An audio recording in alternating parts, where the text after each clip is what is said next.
Hello everyone, welcome to healers land. दोस्तों, आज का टॉपिक जो है हमारी आत्मिक यात्रा की दो एनर्जीज पर बेस्ड है।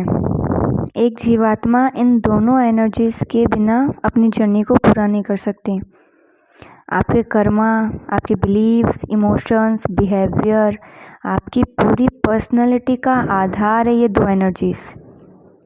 जी हाँ, मैं बात कर रही हूँ यिन यांग एनर्जीज की, जिसको masculine energy and feminine energy भी बोला जाता, शिव शक्ति बोला जाता। शिवा मैस्कुलिन एनर्जी होता और शक्ति फेमिनिन एनर्जी। ये दोनों एनर्जीज केवल हमारी ही नहीं, समस्त ब्रह्मांड का आधार है। ब्रह्मांड ही अधूरा है इन दोनों एनर्जीज के बिना, जिसमें कि मैस्कुलिन एनर्जी डार्क मानी जाती है और फेमिनिन एनर्जी लाइट एनर्जी होती है। जो हमारा 7 चक्रा सिस्टम होता, उसमें भी नीचे के 3 चक्रास मैस्कुलिन साइड को रिप्रेजेंट करते हैं, क्योंकि वो हमें मटेरियल वर्ल्ड से जोड़ते हैं, और ऊपर के चक्रास फेमिनिन एनर्जी को रिप्रेजेंट करते हैं और ये हमें स्पिरिचुअल वर्ल्ड से जोड़ते हैं।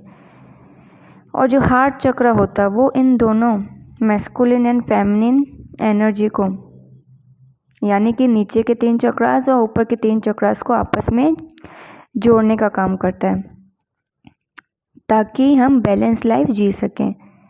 शिव शक्ति का अर्धनारीश्वर रूप भी इन दोनों महाशक्तियों का महत्व बताता है। अर्धनारीश्वर वही होता है जिसमें ये दोनों एनर्जी संतुलित रूप से संचालित होती हैं। जो व्यक्ति बैलेंस्ड होता है, संसार में इतनी नेगेटिविटी, इतने अपराध हो रहे हैं, चारों तरफ पाप हो रहे हैं, वो इसलिए हो रहे हैं क्योंकि लोगों को इस कंसेप्ट के बारे में पता ही नहीं है। शिव शक्ति क्या है? शिव शक्ति का अर्धनारीश्वर जो रूप है, उसकी गहरी समझ लोगों में है ही नहीं। जो चारों युग में परिवर्तन आता वो भी इन दोनों एनर्जीज के डिसबैलेंस होने के कारण आता है। आखिर क्यों सत्युग को ही श्रेष्ठ माना गया है, गोल्डन एज कहा जाता है? क्योंकि उस युग में लगभग हर जीवात्मा के भीतर की ये दोनों एनर्जीज बैलेंस होती है। जब सत्युग से कलयुग की तरफ बढ़ती है, ये जो साइकिल होती है युगों की, सत्युग से कलयुग की तरफ, जिसको डिसेंडिंग साइकिल भी बोलते हैं, कि सत्युग आता है, फिर त्रेता आता है, फिर द्वापर आता है और फिर कलयुग। तो ये डिसेंडिंग साइकिल है।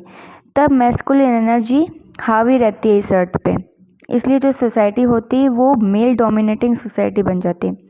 पैट्रियार्कल रूल होता है पूरी अर्थ पे, पुरुषों का कंट्रोल रहता है समाज पर। जो भी फैसले लेते हैं परिवारों में या कहीं पे भी, वो पुरुष लेते हैं। पर जैसे ही ये साइकिल असेंडिंग होती है, जैसे लाइक कलयुग, फिर द्वापर आया, फिर त्रेता आया और फिर सत्युग आता है, तो ये होती है असेंडिंग साइकिल, जिसमें असेंडिंग साइकिल में सोसाइटी फीमेल डोमिनेटिंग होती है। मैट्रियार्कल रूल होता है, तब औरतें समाज को चलाती हैं। इसलिए आप देख रहे हैं पिछले इतने वक्त से फेमिनिज्म का भी कंसेप्ट कितना पॉपुलर हुआ है, क्योंकि लोगों की फेमिनिन एनर्जी राइज कर रही है, ऊपर की ओर उठ रही है। तो अर्थ की भी फेमिनिन एनर्जी ऊपर की ओर बढ़ रही है। अभी ये अर्थ, हमारी पृथ्वी असेंडिंग द्वापर में है, चढ़ते हुए द्वापर में। द्वापर युग का आरंभ हो चुका है, क्योंकि काफ़ी लोगों को लगता है कि कलयुग खत्म होने के बाद सीधा सत्युग आता है, पर नहीं। कलयुग के बाद द्वापर आएगा, फिर त्रेता आएगा, फिर सत्युग आएगा। तो सत्युग आने में अभी काफ़ी वक्त है, पर अभी हमारी अर्थ जो है कंटिन्यूस ट्रांसफॉर्मेशन पर है। अगर द्वापर युग नहीं चल रहा होता तो इतनी अवेकनिंग्स ही नहीं हो रही होती, और हर दिन बहुत लोग जागृत हो रहे हैं ताकि वो इन दोनों एनर्जीज को संतुलित कर सकें। और जैसे जैसे टाइम बढ़ेगा, जब त्रेता युग की शुरुआत होगी, तब आधी जनसंख्या तो आध्यात्मिक रास्ते पर आ ही जाएगी, और जैसे लोग भी आध्यात्मिक होते जाएंगे तो समाज में तभी धर्म स्थापित हो सकेगा, तभी जो समाज है, लोग हैं, आगे चल के हम सतयुग के बारे में सोच सकते हैं, सतयुग आने की कल्पना कर सकते हैं। बिना आध्यात्मिक जागृति के धर्म को स्थापित करना मुमकिन नहीं है। लोग उस अवस्था में गलत चीज़ों को बर्दाश्त नहीं कर पाएंगे। समाज में अभी जो भी गलत परंपराएं हैं, रूढ़िवादी सोच है, प्रथाएं हैं, कुरीतियां हैं, जो अभी लोग बर्दाश्त कर रहे हैं, वो जैसे जैसे टाइम आगे बढ़ेगा, लोग जागृत होंगे, तब वो चीज़ वो बर्दाश्त नहीं कर पाएंगे, वो चुप नहीं रहेंगे। जब श्री कृष्ण ने कहा था कि जब जब धरती पर अधर्म बढ़ेगा मैं अवतरित होऊंगा, तो जीवात्मा जागृत ही इसलिए हो रही है क्योंकि भीतर कृष्ण अवतरित हुए हैं, भीतर कृष्ण जागृत हुए हैं। कृष्ण कोई व्यक्ति नहीं है, कोई बॉडी नहीं है, बल्कि डिवाइन एनर्जी है। क्योंकि जैसा कि अभी आप देख सकते हो कि कहीं पे किसी के साथ कुछ भी बुरा हो जाता है, रास्ते में कुछ हो जाता है, कुछ भी कोई अपराध हो रहे होते हैं, तो लोग सिर्फ तमाशा देख रहे होते हैं, बस चुप रहते हैं। अपराध होते वक्त वो चुप रहते हैं, मौन धारण कर लेते हैं। तो ये चीज़ तब नहीं होगी। तो ये जो साइकिल होती है सतयुग से कलयुग के बीच की, चाहे वो डिसेंडिंग हो या असेंडिंग हो, दोनों में मैस्कुलिन और फेमिनिन एनर्जीज डिसबैलेंस में होती हैं। लोगों की भी होती है, लोगों के अंदर भी ये दोनों एनर्जीज होती हैं जो डिसबैलेंस होती है। इसलिए जो अर्थ होती है वो भी डिसबैलेंस होती है, प्रकृति में संतुलन नहीं होता है। पर सतयुग ही ऐसा है जब पूरा ब्रह्मांड ही हार्मनी में होता है, पीस में होता है, लव में होता है। सतयुग में भी ये दोनों एनर्जीज होती हैं, मैस्कुलिन फेमिनिन। तब भी जब लोग होते हैं, दोनों में ये ऊर्जा होती है, पर तब वो डिवाइन फॉर्म में होती है। तब जो मैस्कुलिन और फेमिनिन होते हैं उनको डिवाइन मैस्कुलिन, डिवाइन फेमिनिन बोला जाता है, जो कि हार्मनी में होते हैं, उनमें बहुत सारा ज्ञान होता है, वो सत्य के मार्ग पे चलते हैं, पीस में होते हैं, अनकंडीशनल लव होता है। तब लोगों में सत्य और ज्ञान का अपार भंडार रहता है, और मोह, लोभ, काम, क्रोध, अहंकार, ये जितनी भी डार्क एनर्जीज हैं तब एग्जिस्ट ही नहीं करती हैं सतयुग में। बिल्कुल भी कोई भी जीवात्मा होगी तब किसी में भी ये डार्क एनर्जीज नहीं होंगी, कोई भी इनमें फंसा नहीं रहेगा। ना ही तब लोग डार्क एंटिटीज की ट्रैप में फंसते हैं, क्योंकि वो हील होते हैं, उनमें आध्यात्मिक ज्ञान, धर्म का ज्ञान इतना होता कि कल्पना भी नहीं की जा सकती है जिसके।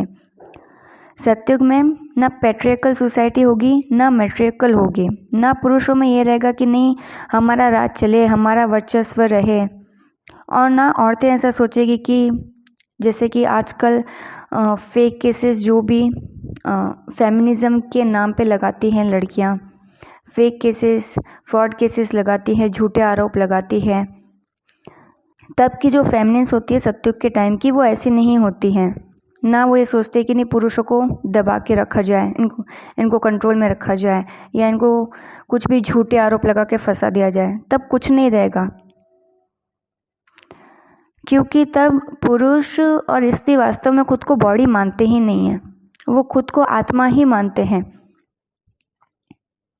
तो पुरुष और स्त्री दोनों में से किसी का डोमिनेशन नहीं होता है सोसाइटी पर जब सतयुग आता है।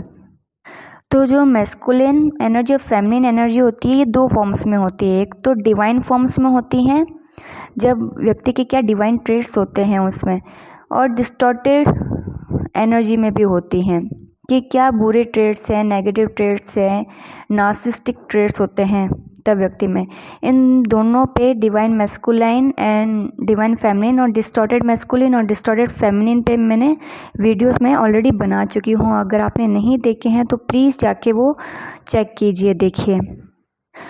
तो इसलिए हमारे सनातन धर्म में कहा जाता है कि पुरुष और स्त्री एक दूसरे के बगैर अधूरे हैं। एक्चुअल में उसका भी एक सांकेतिक मतलब है कि वो क्यों कहा गया है कि कोई भी जीवात्मा है इस धरती पे जिसके भी अंदर ये दोनों एनर्जीज डिसबैलेंस हैं, क्योंकि कहा गया है ना स्त्री और पुरुष अधूरे हैं, तो वो मैस्कुलिन और फेमिनिन एनर्जी के लिए बोला गया कि जिसके अंदर ये दोनों एनर्जीज डिसबैलेंस है तो वो व्यक्ति इनकम्प्लीट सा फील करेगा पूरी लाइफ भी नहीं, अपनी पूरी जर्नी में, अपनी पूरी सोल जर्नी में, चाहे वो कितने ही जन्म क्यों ना ले ले, जब तक वो लेसन्स नहीं सीख लेता, जब तक वो इन मैस्कुलिन और फेमिनिन एनर्जीज को अच्छे से समझ नहीं लेता, इनको बैलेंस में नहीं लेके आता, तब तक वो अंदर से अधूरा महसूस करता है।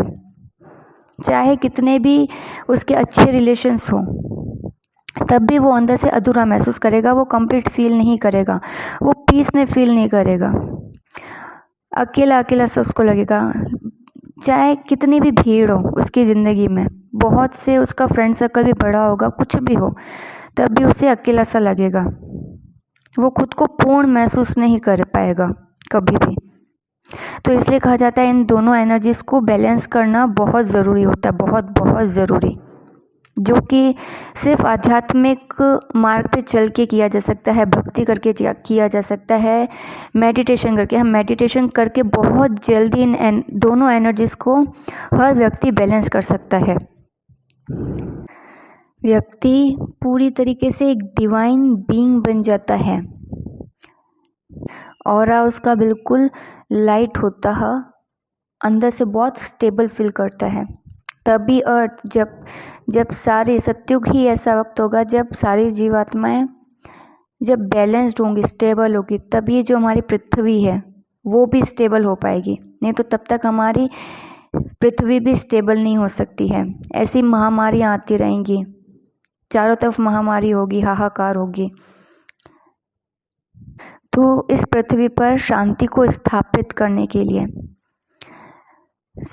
सबको कोशिश करनी चाहिए, कोशिश नहीं बल्कि आना ही चाहिए कि मेडिटेशन वगैरह करे, आध्यात्मिक रास्ते पर रहे, ताकि हमारी अर्थ हील हो सके।